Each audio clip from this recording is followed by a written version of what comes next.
hermenêutica, a matéria teológica que interpreta a Bíblia Sagrada de maneira muito simples para a compreensão de todos os irmãos. Existem 3 formas razoáveis de interpretar a Bíblia. A primeira é a forma literal. Não adianta ir muito além daquilo que está escrito, porque aquilo que está escrito literalmente é a sua interpretação. A segunda forma interpretativa é a forma simbólica, quando Deus se utiliza dos símbolos que existem na Bíblia e das tipologias para revelar verdades eternas e perenes. E a terceira maneira de interpretar a Bíblia é pela metodologia figurada, que é a forma de interpretar Cantares de Salomão. Se nós formos usar Cantares de Salomão de maneira literal, nada mais é do que um cântico erótico de amor, sem referência à fé, sem referência à santidade, sem referência à vida com Deus. Aliás, Cantares é um dos livros do Antigo Testamento onde não aparece o nome de Deus, não aparece o nome do Espírito Santo e nenhuma menção à divindade e à trindade. Não obstante, a pergunta é: qual a analogia entre a vida cristã e o livro de Cantares de Salomão? Porque tudo parece demonstrar de maneira literal que ele está falando de outro assunto. Os críticos, os teólogos críticos do mundo moderno acreditam que estar Cantares de Salomão inserido no cânon sagrado seja um erro gravíssimo, porque para estes teólogos Cantares parece não se encaixar com a narrativa bíblica. No entanto, ele foi considerado sagrado pelos antigos escritores e estudiosos, porque representa o amor de Deus entre Israel e o Senhor da aliança, e era cantado ou lido anualmente pela nação na ocasião da celebração da Páscoa, quando o povo comemorava a libertação do Egito e a sua relação com Iavé, o Deus da aliança. Estamos agora no Novo Testamento, e os estudiosos acreditam que esse relacionamento entre Salomão e uma jovem negra por nome Sulamita, que é oriunda do norte da África, de uma tribo chamada Quedar, na região da Arábia, representa também o amor de Cristo pela igreja. E esta alegoria é muitas vezes encontrada na narrativa escriturística para transmitir para nós hoje a mensagem do amor e do cuidado de Deus para com o seu povo. Isto posto, o texto de Cantares 2, que eu li, o verso 15, a partir do versículo de número 10, é de alegria, porque o autor comemora dizendo: o inverno já passou, as chuvas cessaram, as flores começaram a aparecer no campo, no pomar e no jardim. Há um aroma de alegria no ar, e neste contexto aparecem de repente as raposas e seus filhotes, as raposinhas, para destruírem os brotos da vinha. Lembrando que a passagem do inverno, o término do inverno, a chegada da primavera e a própria vinha na Bíblia são figuras de linguagem utilizada pela Bíblia Sagrada para demonstrar a fonte de alegria. Já que o inverno passou, a chuva acabou, tem flores que estão brotando, há um aroma gostoso no ar, e este aroma que gera a felicidade no palácio de Salomão também atrai as raposas e as raposinhas, e isto é motivo de grandes preocupações e cuidado urgente, porque a alegria do futuro poderá ser comprometida se as raposas conseguirem destruir os brotos, devorarem as flores, acabarem com a produtividade do vinhedo. Então é preciso, e a esposa aqui, a sulamita aqui, apela para uma providência, dizendo: nenhuma raposa, nenhuma raposinha deve permanecer na vinha, no campo da alegria, porque nada deve atrapalhar este cenário perfeito de produtividade. Coisa alguma deve interferir no relacionamento entre o amado e a sua amada. Para que compreendamos o que o texto está nos ensinando, permitam-me lhes apresentar as particularidades da vinha, tal qual descrita na parábola da vinha registrada em Isaías no capítulo 5, versículos 1 a 12, salvo engano. Primeiramente, observemos a localização das vinhas. Isaías profetiza e diz que as vinhas eram plantadas geralmente nas ladeiras bem colocadas de morros e montanhas, e faço menção de que nestas encostas, pela facilidade do correr da água da chuva, a terra se tornava produtiva. A primeira observação, portanto, é que o terreno onde uma vinha estava plantada era um terreno fértil. Anote essa informação ali na sua memória.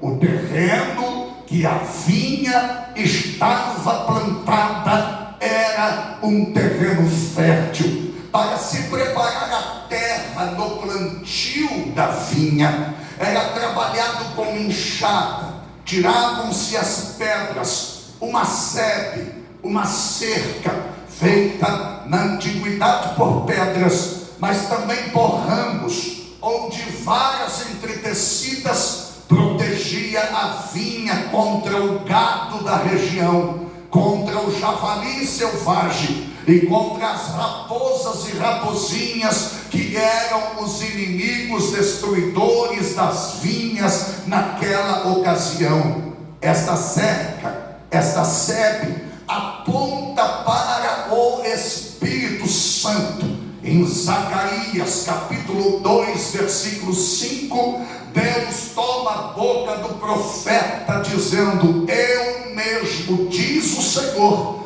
eu serei para com ela, a minha vinha, um muro de fogo ao redor, e serei no meio dela a sua glória, diz o Senhor dos exércitos.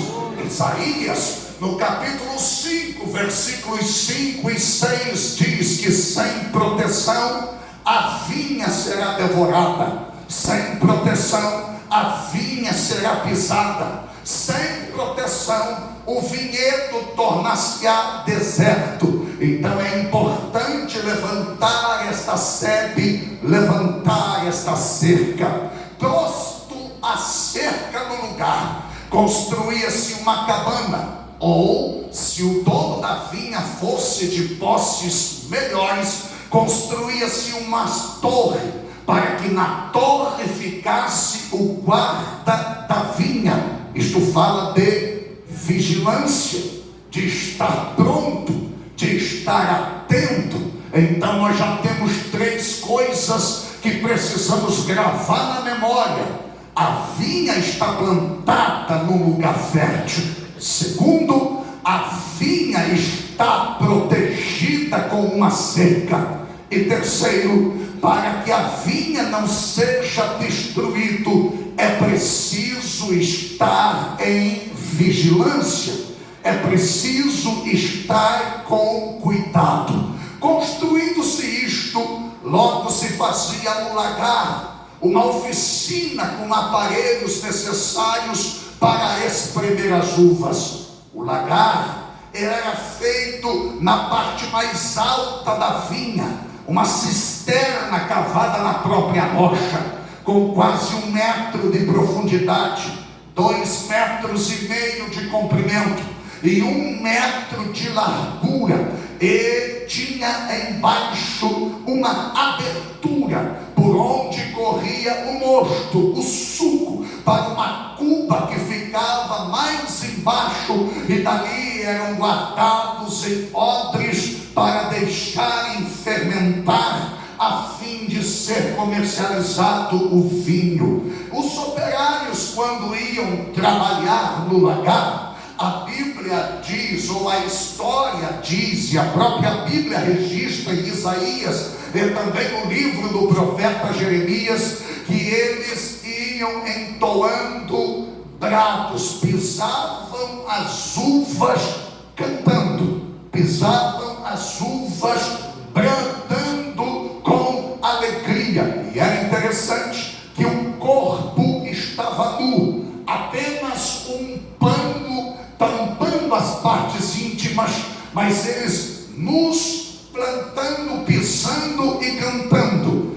Esta parte de estar nu fala de estarmos despidos dos nossos desejos, das nossas vaidades, dos nossos sentimentos carnais, e cantar e bradar. Você já deveria ter feito isto desde que você chegou aqui esta noite, para glorificar o nome de Jesus Cristo. Construída a vinha, procurava-se então uma boa qualidade de semente, jogava-se na terra, plantavam-se na terra. Os ramos que iam crescendo eram apoiados com paus ou apegados a uma figueira, podados e limpados periodicamente. A colheita dos frutos começava em setembro, prolongava-se até o início de novembro, sendo um período de grande alegria. Mas não é sobre a vinha, não é sobre a poda, não é sobre a produção do fruto propriamente dito que eu quero chamar a sua atenção esta noite. O texto que lhe diz: apanhem, peguem as raposas, as raposinhas que devastam os vinhedos, porque as nossas vinhas estão em flor.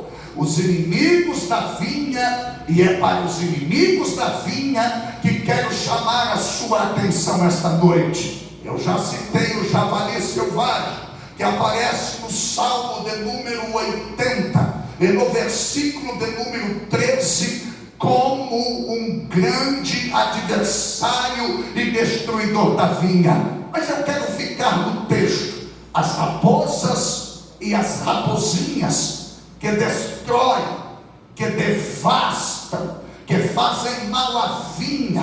O verbo devastar, que é traduzido aqui neste versículo, vem do hebraico kirsem, e significa roem, mastigam, fazem mal, causam dano à vinha. E nós não vamos dar uma aula de biologia aqui esta noite, mas são vários tipos de raposas que tem exatamente naquela região. Raposas, na sua maioria, que mede entre 50 a 75 centímetros, e a grande maioria delas gera de 4 a 12 filhotes anuais. A raposa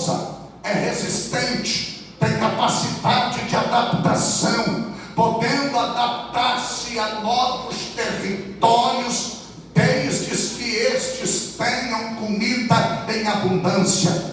Outro dado sobre as raposas aqui é que o fato dela ser um predador muito astuto torna-se também fácil a sua adaptação a qualquer tipo de floresta. A raposa é um animal de hábitos crepusculares e noturnos, vive em toca abandonada, buracos em tronco de árvore, arbustos densos, cavernas pouco profundas. Se a fêmea não achar um esconderijo onde se refugiar com seus filhotes, ela provavelmente cavará um. Por ser muito esperto, só se vê normalmente entre a plantação a sua cauda desaparecendo por entre a vegetação. A raposa esperta faz de conta que não quer nada,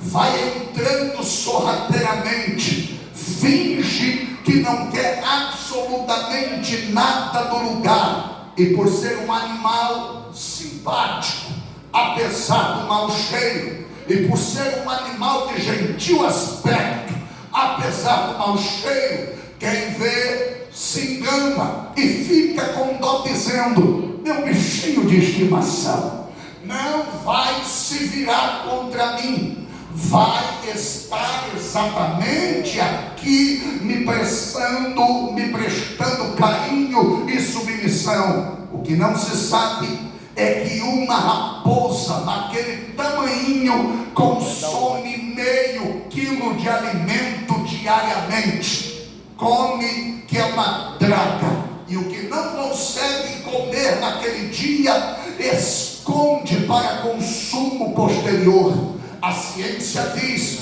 que uma raposa consegue ter 20 locais de esconderijo de alimentos, todos gravados na sua memória, decorados por ela, a quem ela busca quando não consegue uma comida mais fresca. Em zonas rurais, assalta os galinheiros, mata em excesso, são perigosas para as plantas porque destroem as raízes. Aqui no texto, estas raposas da região da Judéia tinham hábito de se alimentar dos brotos da videira, de escalar as raízes à procura de ninhos, de roedores, de ser atraído pelas flores. Ora, todos nós sabemos que as flores vêm antes dos frutos. Todos nós somos cientes que as flores vêm antes de qualquer frutificação. E se as flores forem destruídas, os frutos não virão. Se as flores forem destruídas, não haverá frutificação. Se as flores forem destruídas, não haverá vinho. Se não haverá vinho, não tem bebida para as festas. Se não tem vinho, não tem mercadoria para o negócio. Se não tem mercadoria para o negócio, não tem dinheiro. Olha que cadeia de problemas é provocado por uma simples raposinha que sorrateiramente entra na vinha. Parece não ter nada a ver, parece não causar nenhum dano, parece não ter nenhum problema, parece ser um beijinho meigo de estimação. Mas o texto diz: fazem mal às vinhas, devastam, sabotam, ferem, minam, solapam, prejudicam clandestinamente, acabam com a vinha. Agora olha aqui nos meus olhos verdes, por gentileza. O que o autor aqui chama a atenção é que a realidade das vinhas que está sob ataque das raposinhas é que elas estão em flor, estão florescendo. As raposas são conhecidas pelo extremado e sensitivo faro que possuem, e elas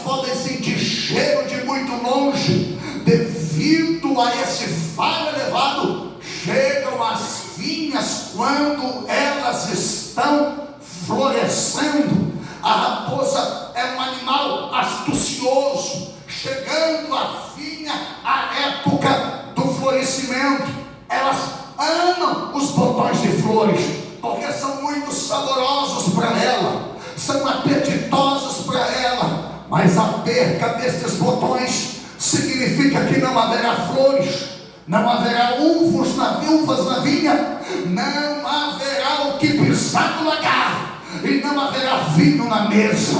As flores, repito, precedem os frutos, e o alvo das raposas é destruir os frutos, é acabar com a vinha, é acabar com a produtividade que está expressa pelo florescimento. Mas antes de eu continuar, permitam-me falar-lhes das brechas abertas nas cercas, por onde entram as raposinhas.